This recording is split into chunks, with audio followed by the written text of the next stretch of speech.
कि हमारे सिपाही कश्मीर में मर रहे हैं और उनकी हत्या का कारण पड़ोसी देश से आने वाले टेररिस्ट हैं। मैं तो ओपनली कहा था सरकार से, मैं तो ये भी सरकार से सवाल किया, मोदी सरकार से, कि क्या वो उन पीड़ित परिवार से कहेंगे जिन्होंने अपने बहादुर सिपाहियों को खोया कि आप भी कल क्रिकेट मैच देखिए। अब रहा सवाल जहाँ तक कि मोहम्मद शमी को निशाना बनाया जा रहा है कल के क्रिकेट मैच की हार का, ये तो ये बताता है कि फ़िरक़ा परस्ती, रेडिकलाइजेशन और हेट्रेड मुस्लिम्स के ताल्लुक़ से कितना बढ़ चुका है।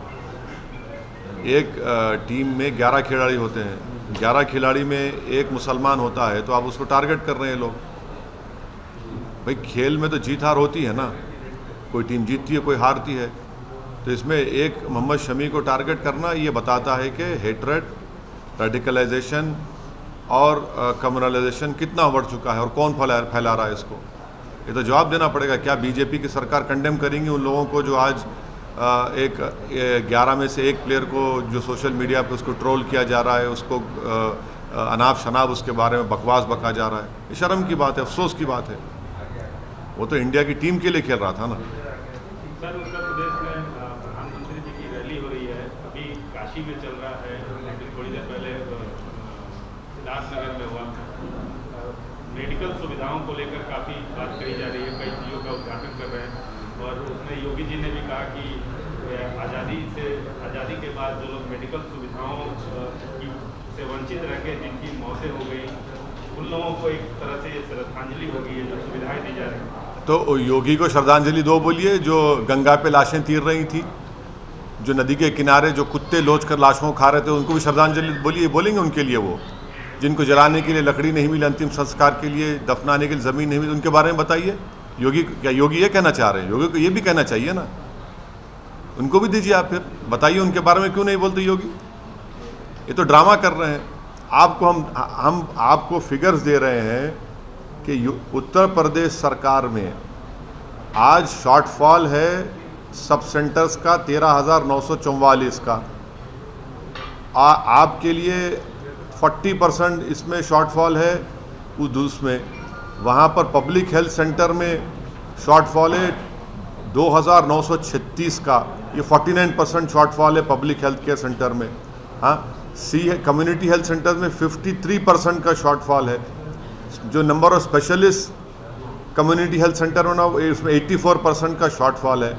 और क्या प्रधानमंत्री इस बात को भी झूठ कहेंगे कि उन्हीं की सरकार ने 22 नवंबर 2019 को पार्लियामेंट को ये जवाब देकर बताया कि उत्तर प्रदेश में 3,165 सीट्स वैकेंट हैं डॉक्टर्स के। ये जवाब में दिया था। आपने कहा था कि सैंक्शन स्ट्रेंथ 4,509 है उत्तर प्रदेश में प्राइमरी हेल्थ केयर सेंटर में, और जिसमें से डेफिसिट जो बता रहे हैं कितना है, प्रधानमंत्री खुद कह दिए, बता दें उस बारे में। और दूसरी बात यह है कि उत्तर प्रदेश में सिर्फ 6% हाउस होल्ड, उसमें से आदमी हेल्थ स्कीम और हेल्थ इंश्योरेंस में कवर्ड है। तीसरा, क्या ये भी झूठ है कि इस साल जून 2021 तक उत्तर प्रदेश में सिर्फ 975 लोगों का ट्रीटमेंट हुआ आयुष्मान भारत में, और टेस्ट जो हुए सिर्फ 1,530 के करीब। कौन सी बात कर रहे हैं? जवाब पार्लियामेंट में एक दे रहे हैं और बोल रहे हैं एक भाषण में अपने। लेकिन सर, सुधार तो हुआ है। प्रधानमंत्री ने भी तारीफ किया कि दिमागी बुखार से इतने बच्चे मरते थे, लेकिन कंट्रोल किया गया। ये तो प्रधानमंत्री को ये पूछना चाहिए कि गोरखपुर में जो दिमागी बुखार से जो लोग बच्चे मर गए थे, उसमें एक डॉक्टर था कफील, उसको क्यों निकाला आपने? वो भी तो मान लीजिए ना। ये क्यों नहीं मानते सच्चाई को? आप प्रधानमंत्री को मानना चाहिए इस बारे में भी। सर, अमित शाह श्रीनगर में है 3 दिन से, जिसमें उन्होंने सिक्योरिटी पे दौरा किया और कई और मुद्दों पे भी बातचीत की, और आज उन्होंने पब्लिक मीटिंग में ये कहा है कि वो श्रीनगर में बुलेट प्रूफ शील्ड के बिना आए हैं, बल्कि हम पिछले कई दिनों से देख रहे हैं कि किस तरह से वहाँ पे टेरर एक्टिविटीज़ हो रही है। और अमित शाह ने कहा है कि 2024 तक हम पूरी तरह से जम्मू कश्मीर को फ्री करेंगे, और क्या है बुलेट प्रूफ गाड़ी में वो आया है। बगैर बुलेट प्रूफ गाड़ी में आए। मैं भी भारत सरकार के 2 डेलीगेशन में गया था, बगैर बुलेट प्रूफ गाड़ी उनको लेके फिरे। क्या मतलब उसका? जब मनमोहन सिंह की सरकार थी, हम एक डेलीगेशन में हम गए थे, और फिर दूसरा डेलीगेशन जब बीजेपी की सरकार थी, जिसमें लेट अरुण जेटली साहब और लेट सुषमा स्वराज भी थी, हम लोग गए तो बगैर बुलेट प्रूफ गाड़ी में फिरे। भाई क्या ये बात सच नहीं है कि पिछले दिनों में 25 से ज़्यादा सिविलियंस की मौत हो गई है? पूंछ में एक सिविलियन को क्रॉस फायर में मर गया। हाँ, और तीसरा ये कि आप 15-16 साल पहले जो टेररिस्ट पकड़े गया था जेल में, पाकिस्तान से जो आया था, उसको आप लेकर जाते हैं और बोलते हैं क्रॉस फायर में मर गया, तो फिर जेल में वो किससे बात कर रहा था? जेलर को सस्पेंड करना चाहिए। चौथी बात यह है कि वैली में कितने मोटरसाइकिल को आपने रोक के रख लिया, 2 व्हीलर्स को। वहाँ पर छोटे स्कूल के बच्चों के बैग की चेकिंग हो रही है।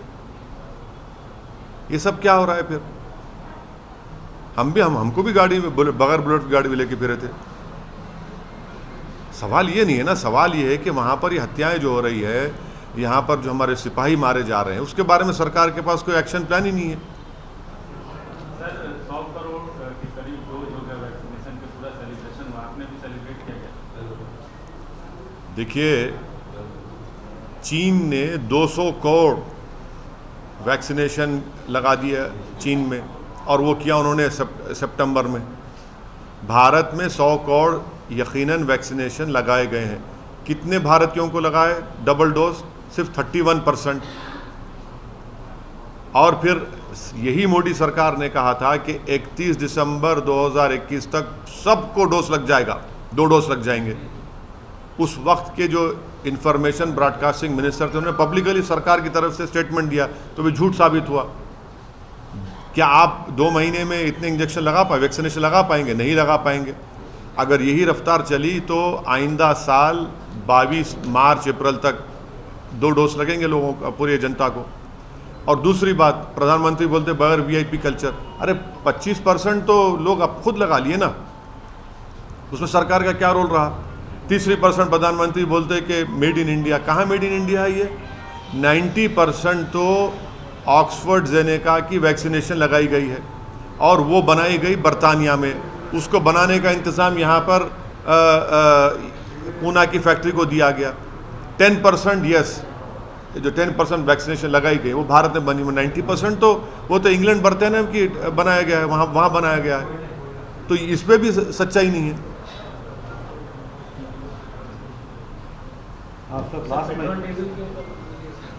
आप लोग बोलिए, आप लोग मोटरसाइकिल में फिरते, गाड़ी में फिरते? भारत में इतने लोग, नौजवान लोग, काम करने वाले लोग, मेहनत कश लोग, सब मोटरसाइकिल पे फिरते, और उनको पेट्रोल डालना पड़ रहा अपनी गाड़ी में। और बेहतरीन काम यह कि जब पेट्रोल स्टेशन पे जाते 106 रुपये 107 रुपये का 1 लीटर डलाते, तो उनको सामने पोस्टर नजर आता नरेंद्र मोदी जी का, खड़े हुए नमस्ते करते हुए कि बेटा देखो मैंने तुम्हारे लिए इंतज़ाम कर दिया, 106 रुपये पर लीटर कर दिया। वो भी तो श्रद्धांजलि दे रहे हैं वहाँ पर उनको। सर उत्तर प्रदेश में आप गिर रहे हैं, प्रधानमंत्री जी काशी में गए, आप भी जाएंगे? कहाँ पे? बनारस। उत्तर प्रदेश के जहाँ जहाँ विधानसभा पे हम लड़ेंगे वहाँ जाकर कैंपेन करेंगे। क्यों नहीं करेंगे कैंपेन? हम तो जा चुके ना बनारस को, आपने कवरेज भी किया वहाँ पर। सर कितनी सीटों पे लड़ेंगे अभी तक क्लियर नहीं हुआ? अभी हमारी तैयारी, हमारे पार्टी प्रेसिडेंट शौकत साहब ने कहा है कि 100 असेंबली सीट पर हम लोग तैयारी कर रहे हैं, बैठ के फैसला करेंगे। सर फिलहाल उत्तर प्रदेश में किस प्रकार की सियासी हालत को आप देखते हैं? रोज कुछ न कुछ नया हमको देखने को मिल रहा है, इधर से उधर, उधर से इधर, आया राम गया राम, बहुत देखने को मिल रहा है। आप पर भी उसका जो है असर हमको देखने को मिल रहा है। तो आपकी नज़र तो फिलहाल उत्तर प्रदेश पे ज़बरदस्त पहली नज़र है, कैसे देख रहे हैं? हम अपने रास्ते पे सीधा चल रहे हैं, हमारा रास्ता सीधा है, हम उस पर चल रहे हैं। सिरात मुस्तकीम का रास्ता है, उस पर हम चल रहे हैं बराबर।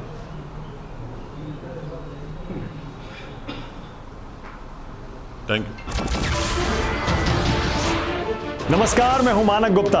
अगर आपको हमारा ये वीडियो पसंद आया हो तो इसे लाइक और शेयर जरूर करें, और हाँ, हमें सब्सक्राइब और फॉलो करना ना भूलें ताकि आप देश और दुनिया की कोई खबर मिस ना करें। तो जुड़े रहिए हमारे साथ और देखते रहिए News 24।